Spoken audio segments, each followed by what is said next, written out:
Once upon a time in a lush, moonlit forest, there lived a nightingale named Nina. Nina was known far and wide for her beautiful singing. Each night, her melodious tunes would drift through the trees, enchanting all who heard them. Animals from near and far would gather to listen, basking in the soothing, magical sound of her voice. However, not everyone in the forest was enchanted by Nina's singing. Among the birds, there was a small sparrow named Sammy who felt a pang of jealousy each time he heard Nina's songs. Sammy had always dreamed of being the star of the forest, but his chirps, though cheerful, never seemed to attract the same adoration. One evening, as the forest glowed under the light of the full moon, Sammy hatched a plan. He decided that if he could distract Nina or disrupt her singing, the animals might notice his cheerful chirps instead. So, he waited until Nina perched on her favorite branch to sing, and then he began to mimic the sounds of the forest. Rustling leaves, creaking branches, and even the occasional owl hoot.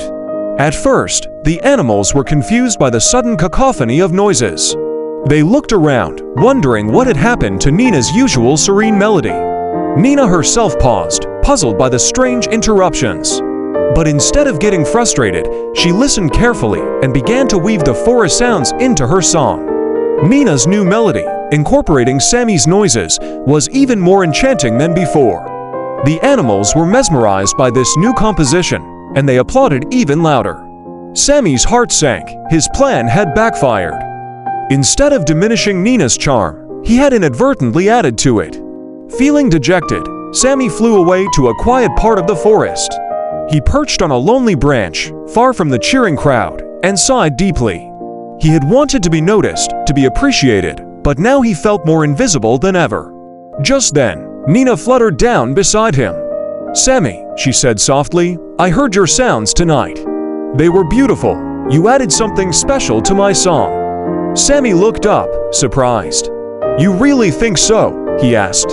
"I know so," Nina replied with a gentle smile. "Why don't we make music together? Your cheerful chirps and my melodies can create something even more wonderful. The forest is big enough for both of us to shine." Sammy's eyes sparkled with hope. He agreed, and from that night on, Nina and Sammy sang together. Their combined voices created a harmony so beautiful that it was said even the stars paused in their journey across the sky to listen. The animals were delighted by the new duets, and Sammy found the appreciation he had always longed for.